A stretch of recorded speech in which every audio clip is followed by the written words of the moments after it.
ጤናትልን ተመልካቾቻችን ዜና በምልክት ያቀርባሉ። ታሪክን ጠብቆ በማቆየት ለትውልድ ማሸጋገርና አገርንም ተጠቃሚ ማድረግ እንደሚገባ ጠቅላይ ሚኒስትር አብይ አህመድ ተናገሩ። ጠቅላይ ሚኒስትሩ የዳጋ ቅዱስ እስጢፋኖስ ገዳምን ጎብኝተዋል።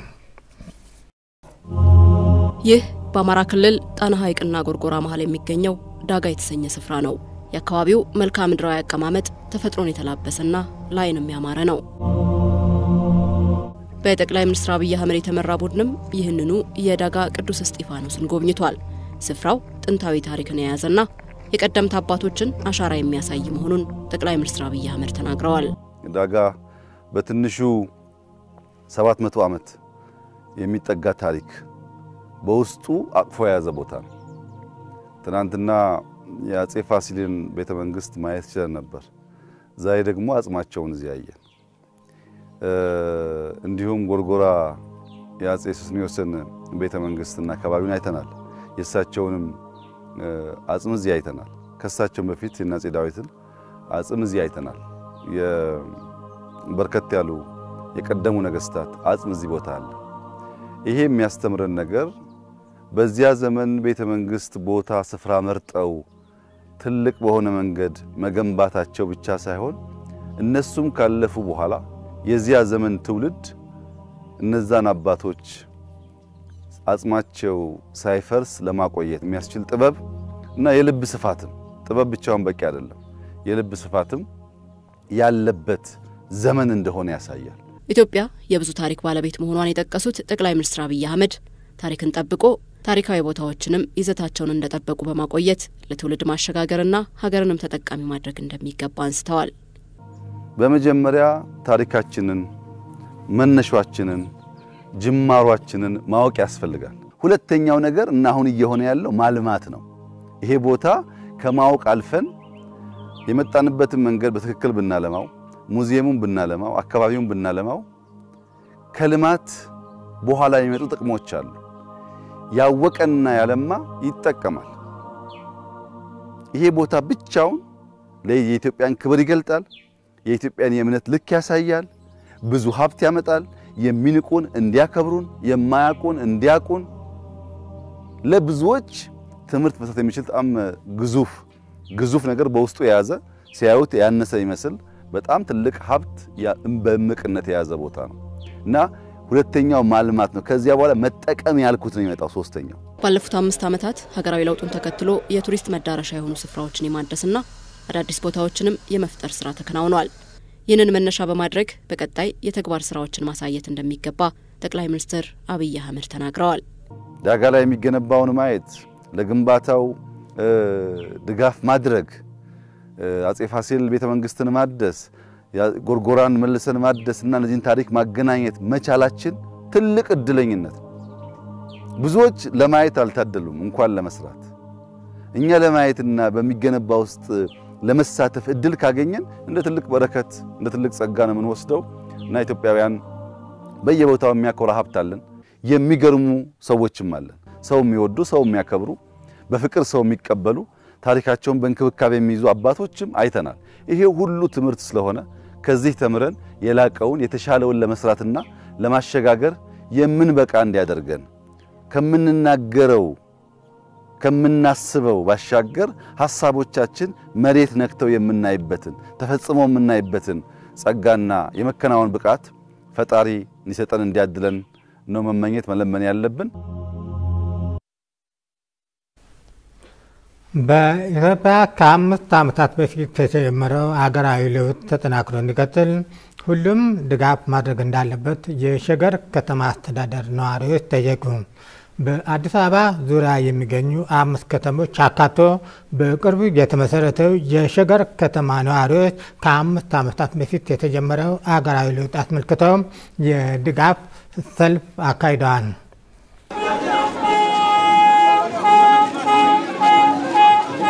በአዲስ አበባ ዙሪያ የሚገኙ 5 ከተሞችን አካቶ በቅርቡ የተመሰረተው የሸገር ከተማ ነዋሪዎች ከ5 ዓመታት በፊት የተጀመረውን ሀገራዊ ለውጥ አስመልክተው የድጋፍ ሰልፍ አካሂደዋል። ከ12ቱም የሸገር ከተማ አስተዳደር ክፍለ ከተሞች የተውጣጡ በርካታ ነዋሪዎች የተሳተፉ ሲሆን ባለፉት 5 ዓመታት የተስተዋሉ ለውጦችን እውቅና ለመስጠት ስለመገኘታቸው የሰልፉ ታዳሚዎች ተናግረዋል። ክቡር ዶክተር አብይ አህመድ ድጋፍ ለማስጣት ነው የመጣው ይሄ ለውጥ በትግል ነው የመጣው ለውጥ በከፍተኛ መስዋዕትነት ነው የመጣው። ይሄንን ደግሞ ማቆየት የራሳችን ድርሻ ነው ማለት ነው። ስለዚህ ይሄንን ድጋፍ በዛሬ 5ኛ ዓመት እያከበርን ደግሞ ይሄንን ለማስቆየት በጋራ በአንድ ትክቻ ልማታችንም በትምህርቱም በተለያየ ነገር በተለያየ ዘርፎች የተሰማሩ ሰዎች ይሄንን ለውጡን ለማደጋፍና ወደፊት ለማስቀጠል ከመንግስታችን ጎን ሆነን ለማስቀጠል ይሄንን ለማሳየት ነው የመጣነው ማለት ነው። ኢትዮጵያ ማንንም የምትገፋ አንዱን ከፍ የምታረጋ ሀገር አይደለችም። ባለፉት አመታቶች ውስጥ የተደረገ ነገራቶች በአንድ ግሩፕ ወይም ደግሞ በአንድ አመለካከት በአንድ ሰው አመለካከትና በአንድ ግሩፕ አመለካከት የተሰራ ነገር ነው እንጂ ኢትዮጵያ አንድነት የምትገልጽ ሀገር ናት። ዛሬ ደግሞ በግልጽ በኦሮሞ አመራሮች ያየሁት ነገር በጣም ደስ የሚል ነገር ነው። አዲሷን ኢትዮጵያ ለማየት የዶክተርን አብይ ህልም ለማሳካት ሁላችንም አንድ መሆን አለብን። እንደዛ ስትሆን ነው ኢትዮጵያ ምናስብለው ኢትዮጵያ መገንባት ምንችለው።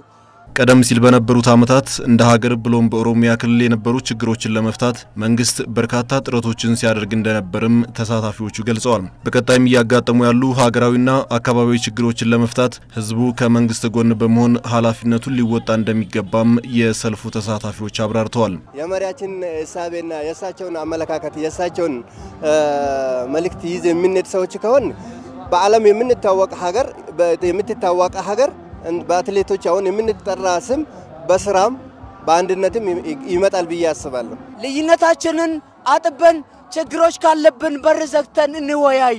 ችግራችንም ሌላ ጣልቃ ሳይገባ ሌላ ሶስተኛ ወገን ሳይገባ ቤታችን ዘግተን ተወያይተን እንፍታ። በድጋፍ ሰልፉ ላይ መልእክት ያስተላለፉት የሸገር ከተማ አስተዳደር ከንቲባ ዶክተር ተሾማ አዱኛ በበኩላቸው የለውጡ መንግስት ባለፉት ዓመታት በርካታ ስኬታማ ስራዎችን ማከናወኑን ተናግረው ይህንን ለማስቀጠልና የተሻለ ስኬት ለማስመዝገብም በስፋት እንደሚሰራ ተናግረዋል።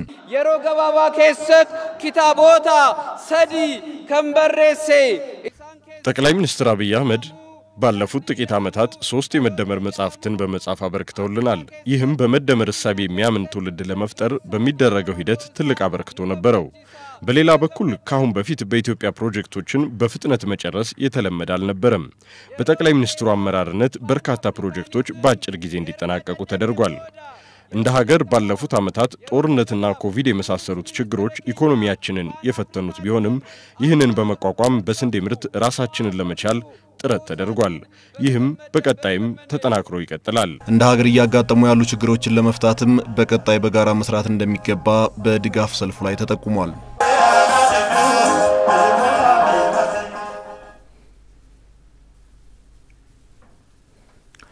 ባለፉት 5 ዓመታት በተለያዩ ዘርፎች የተመዘገቡ ስኬቶች ተስፋ ሰጪ ለውጥ ማምጣታቸውን የአዳማ ከተማና የምስራቅ ሸዋ ዞን ነዋሪዎች ተናገሩ። ነዋሪዎቹ ለውጡን የሚደግፍ ሰልፍ በአዳማ ስቴዲየም አካሂደዋል። ዶክተር አብይ አህመድ መጋቢት 24 2010 ዓ.ም ጠቅላይ ሚኒስትር አብይ አህመድ በህዝብ ተወካዮች ምክር ቤት ቀርበው የኢትዮጵያ ጠቅላይ ሚኒስትር ሆነው ቃለ መሐላ ፈጸሙ። 5ኛ ዓመቱን የደፈነው የጠቅላይ ሚኒስትር አብይ አህመድ መንግስት የተለያዩ ስኬቶችን ያስመዘገበ ዛሬ ላይ ደርሷል። የጠቅላይ ሚኒስትሩንና የመንግስታቸውን ስኬት የሚደግፉና ስለ ቀጣይነቱ ለመምከር አልመው በኦሮሚያ ክልል ከተካሄዱ ሰላማዊ ሰልፎች መካከልም የአዳማው ይገኝበታል። የአዳማ ከተማና የምስራቅ ሸዋ ዞን ነዋሪዎች ለለውጡ መንግስት ያላቸውን ድጋፍ በአዳማ ስቴዲየም ሲያካሂዱ ኢትዮጵያ ከለውጡ በኋላ የተለያዩ ስኬቶችን ያስመዘገበች ሀገር መሆኗን ተናግረዋል። ባሳለፍናቸው ጥቂት ዓመታት 4 ዓመታት ውስጥ የተገኘውን ለውጥ ማንም ሰው መናገር ይችላል። በተለይ ጠቅላይ ሚኒስትራችንን በተመለከተ ጠቅላይ ሚኒስትራችን ጀግና ነው። የሰላም ጀግና፣ የልማት ጀግና፣ የዲሞክራሲ ጀግና፣ የዚህ ሁሉ ጀግና ማለት ስላለብን ሳይሆን የምንለው በድርጊት የሚገለጽ በድርጊት ሊነሳ የሚችል በተለያየ ቋንቋ እና በተለያየ ሃይማኖት በተለያየ ብሔረሰቦች ኢንቲግሬት በመሆን የተገነባች ሀገር መሆን ያሳየ ያለ ነው ማለት ነው ለውጡ። ስለዚህ ከዚህ ለውጥ አሁን ብዙ ወጣቶችም ብዙ ሴቶችም ወንዶችም ተጠቃሚ ሆነዋል። አደ ሲንቆች፣ አባገዳዎች፣ መነሙርቲ አዳዎች የባህል ፍርድ ቤቶች ማለት ነው የወጣኑ እናቶች፣ አባቶች፣ አዛውንቶች ልጃችን ከጎንነን ከኋላህነን ቀኝ እጃችን በርታ አገሪቷን ምራ አስተዳድር። የኢኮኖሚ ችግር ሊኖር ይችላል፣ ፖለቲካል ኢሹ ሊኖር ይችላል። ግን ችግር አለ ማለት ስራ እየተሰራ አይደለም ማለት አይደለም። የሆነ ነገር ወደ ትልቅ ለውጥ ሲመጣ ትልቅ ችግር ወይም ደግሞ ትልቅ ቻሌንጅ አልፎ ነው የሚያልፈው። ስለዚህ እነዚህ ነገሮች በሶሻሉም በኤጁኬሽኑም በተለያዩ ዘርፎች ላይ ትልቅ ለውጥ መጥቷል ብዬ አስባለሁ እንደኔ። በሰልፉ ተገኝተው መልእክት ያስተላለፉት የአዳማ ከተማ ከንቲባ ኃይሉ ጀልዴ በህዝቦች መስዋዕትነት የተገኘውን ድል ጠብቆ ማቆየት እንደሚያስፈልግ አንስተዋል። በዛሬው ዕለት የአዳማና የምስራቅ ሸዋ ህዝብ ቃል ገብተን መለያየት ያለብን በለውጡ የተገኘው ድል ጠብቀን ማቆየት እንዳለብን ነው። ይህ ድል በመስዋዕትነት የህይወት የደምና ያጥንት ዋጋ ተከፍሎበት የተገኘ ነው። የድጋፍ ሰልፉ ዓላማም ይህንን ስኬት ጠብቆ ማቆየት ነው። በላባችን ተንከባክበን እንጠብቀው። ለውጡ ሁሉንም ኢትዮጵያዊ የሀገር ባለቤት ያደረገ ስለመሆኑ የተናገሩት የምስራቅ ሸዋ ዞን አስተዳዳሪ አባቡ ዋቆ በበኩላቸው በለውጡ ሂደት ካጋጠሙን ፈተናዎች እየተማርን ስኬታችንን ማስቀጠል ይገባል ብለዋል። ከውስጥም ከውጭም ላጋጠሙን ፈተናዎች እጅ ሳንሰጥ ታላላቅ ድሎችን አስመስግበናል። ይህንን ድል እንድናሳካ ደግሞ የሰላም ኖቤል ተሸላሚ ጠቅላይ ሚኒስትር አብይ አህመድ በሳል አመራር የላቀ ሚና ታይቶበታል። ስለዚህ ከጎናቸው በመቆም ካጋጠሙን ፈተናዎች በመማር ያገኘነውን ድል ማስፋትና ማጠናከር አለብን። የአዳማ ከተማና የምስራቅ ሸዋ ዞን ነዋሪዎች የተሳተፉበት የድጋፍ ሰልፍ ሀደ ሲንቄዎች፣ አባገዳዎችና የመንግስት የሥራ ኃላፊዎች በተገኙበት የተካሄደ ነበር። ታላቁ የኢትዮጵያ ህዳሴ ግድብ ግንባታ በመጓተቱ ምክንያት ሀገሪቱን ለበርካታ ኪሳራዎች ዳርጎት ቆይቷል። ጠቅላይ ሚኒስትር አብይ አህመድ ወደ ስልጣን ከመጡ ወዲህ ባለፉት 5 ዓመታት በተሰሩ ስራዎች ግን የግድቡ 3 ዙር ውሃ ሙሌትን በስኬት ማከናወን ተችሏል። በ2003 ዓመተ ምህረት መጋቢት 24 ቀን ኢትዮጵያውያንን ከድህነት ለማውጣትና የኤሌክትሪክ ኃይልን ከራስ አልፎ ለሌሎችም ለመሸጥ የሚያስችል የተስፋ ጉዞ የተጀመረበት ዕለት ነው። በቀድሞ ጠቅላይ ሚኒስትር መለስ ዜናዊ በዚህ ዕለት የመሰረት ድንጋይ የተቀመጠለት ታላቁ የኢትዮጵያ ህዳሴ ግድብ በ80 ቢሊዮን ብር በጀት 5 ዓመት ጊዜ ውስጥ ለማጠናቀቅ እቅድ ተይዞ ግንባታው ተጀምሯል። እድሜ ለታታሪው ህዝባችን ያን ዘመን ባስተማማኝ አኳኋን ተሻግረን ታላቁን የልማት ህልማችንን በሚሌኒየም ግድባችን አማካይነት እውን የምናደርግበት አዲስ ዘመን ተበስሯል። ኢሳይነካኝ እንዲህ አርጌ ጋግሬ ላበላ ነው ለልጆቼ። በዚህ ግድብ ላይ አስተዋጽኦ የምናደርግ ሁሉ አሻራችንን የምናሳርፍ ወገኖች ሁሉ ታሪክ እየሰራን ስለሆነ ደስ እንዲለን ኩራት እንዲሰማን ይገባል። Our unfortunate inability to utilize the Nile River so far is deeply እስካሁን የአባይን ወንዝ መጠቀም አለመቻላችን በህዝባችን ስለልቦና ውስጥ ተቀርጿል። ሁለት የኢትዮጵያ ባህሎች ይህን ነጥብ ያሳዩናል። የዋህ ውሃ ላይ ቆሞ ይጠማል ወይም የአባይ ልጅ ውሃ ጠማው። ይሁንና ለትናንቱ ትውልድ ምኞት ለዛሬው አሻራ ለነገው ትውልድ ደግሞ ተስፋ ሆኖ የተጀመረው ታላቁ ፕሮጀክት በታቀደለት ጊዜ እንዲጠናቀቅ በዜጎች ሁሉን አቀፍ ተሳትፎና ርብርብ የተደረገበት ቢሆንም በሀገር ውስጥ ብሎም ውጫዊ ጫናዎች ምክንያት በታሰበለት ጊዜ ማጠናቀቁ ቀርቶ ሀገሪቱን ለበርካታ ኪሳራዎች ዳርጎ ቆይቷል። አቅም ተፈጥሮ ስላልተገባ በወቅቱ የተባለውን ታርጌት አቺቭ ማድረግ አልተቻለም። ፍብረካም በተከላም እስከ ሙከራና ፍተሻ ድረስ በቂ ኃይል በቂ አቅም ካልተገነባ እንደነዚህ አይነቶች ውስጥ እንደዚህ አይነት ስራዎች ውስጥ መግባት ያው ያየነውን አይነት ዳሜጅ ወይም ኪሳራ ነው የሚያደርሰው። የብረታ ብረት ስራ ተሰርቶ የውሃ ማስተላለፊያ አሸንዳ እንዲገባ ነው የታቀደው። የሱ መዘግየት የግድቡን መጠናቀቅ አዘግይተዋል። ከ50 በላይ ሚሊዮን ኢትዮጵያውያን የመብራት አገልግሎት አያገኙም። ታላቁ የኢትዮጵያ ህዳሴ ግድብ ደግሞ ሲጠናቀቅ 6500 ሜጋዋት ያመነጫል መባሉን ተከትሎ ዜጎች ከዕለት ጉርሳቸው ቀንሰው እንኳን ሳይቀር አሻራቸውን ያሳረፉበት የማንነት መገለጫም ጭምር ፕሮጀክት ነው። በ2010 ዓመተ ምህረት ጠቅላይ ሚኒስትር አብይ አህመድ ወደ ስልጣን ሲመጡ የህዳሴ ግድቡ ፕሮጀክት ከታለመለት በላይ ወጪ ወጥቶበት ግንባታውም በእጅጉ የተጓተተበት ወቅት ነበር። ታዲያ ጠቅላይ ሚኒስትሩ ለፕሮጀክቱ አጽንኦት በመስጠት ተቋራጮችን በአዲስ መልክ በመተካትና በርካታ እርምጃዎችንም በመውሰድ ሀገሪቱ እነዛን ሁሉ ውስጣዊና ውጫዊ ጫናዎችን ተቋቁማ ዛሬ ላይ 3 ዙር የውሃ ሙሌት በስኬት እንድታከናውን አስተዋጽኦ አበርክተዋል።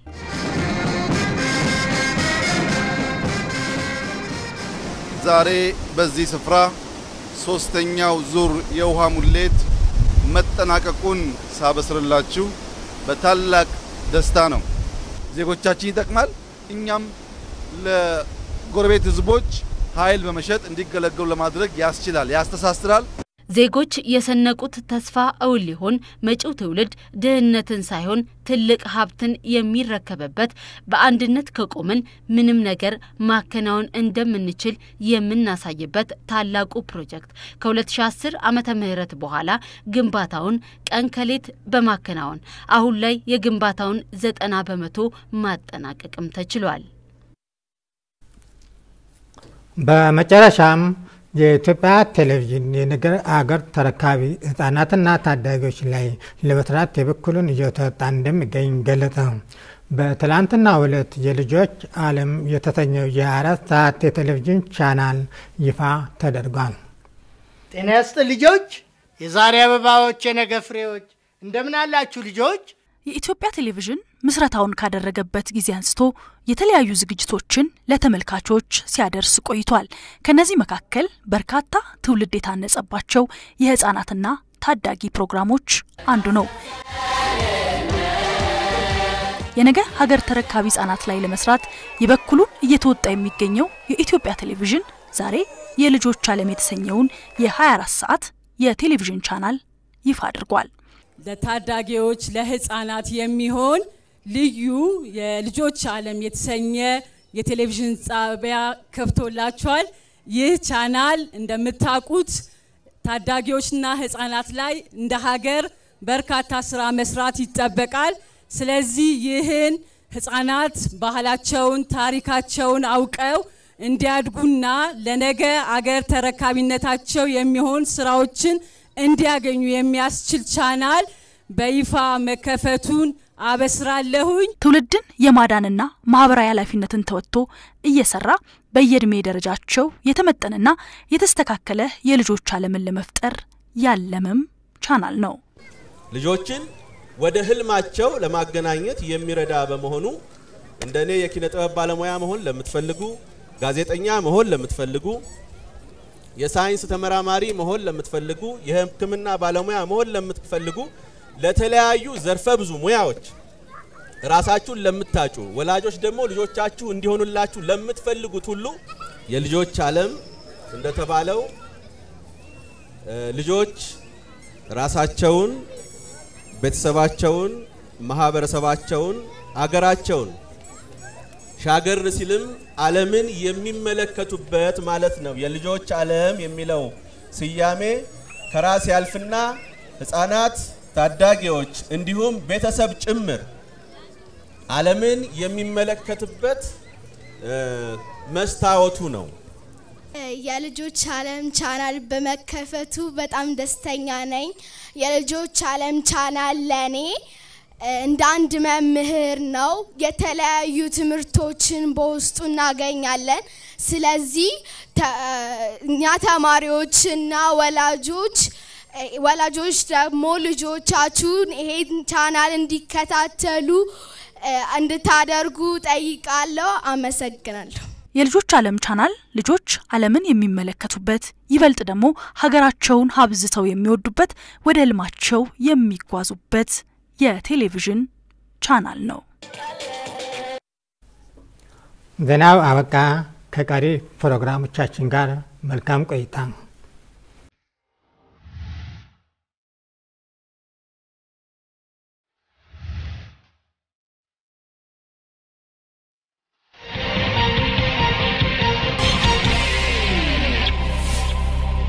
ሕይወትን ቀለል ለማድረግ በከባድ የሥራ ጥረት ማለፍ ለመኖር መታተር በዘመን ዱካ በስልጣኔ ሀው ቆጠራ የዕለት ጉርስ ከጫካ ወደ ጓዳ ቀረበ ከታሰበው ቦታ ለመድረስ የታለመውን ለማግኘት ጊዜና ጉልበት የሚባክንበት ዘመን አለፈ የብር ኖት ክምር ተሸክሞ መሄድ ካሽ መደርደር መቁጠር ትዝታ ሆነ ለኪስም ላይ ያያዝ ምቹ ሁሉ በእጅ የሆነች አንዲት ካርድ የዘመነው ዓለም የገንዘብ ጌጥ ሆነች ኑሮ ቀለል አለ ሕይወት ተለወጠ ጊዜና ጉልበት የማይባክን ሀብት ሆነ ባንካችን አዋሽ የክፍያን ስርዓት በማዘመኑ በርካታ ደንበኞች የኑሮን ውጣ ውረድ በአዋሽ ባንክ የክፍያ ካርድ ቀላልና ምቹ አድርገው ደስታን ተጋርተዋል እርሶም የአዋሽ ባንክ የክፍያ ካርድን በመጠቀም ዘመናዊውን ያኗኗር ዘይቤ ይቀላቀሉ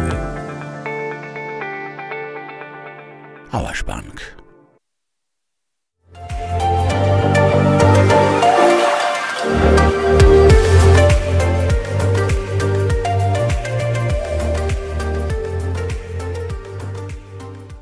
ኦቲዝም ከህፃንነት ጀምሮ የሚከሰት የአእምሮ እድገት እክል ሲሆን የልጆች ማህበራዊና የተግባቦት ክህሎት እንዲሁም ባህሪ ላይ ተጽዕኖ የሚያሳድር ሲሆን ከዚህ ችግር ጋር ለሚኖሩ ህፃናት አስፈላጊውን አገልግሎት ለተከታታይ 12 ዓመታት እየሰጠ የሚገኘው ነህምያ የኦቲዝም ማዕከል አንዱ ነው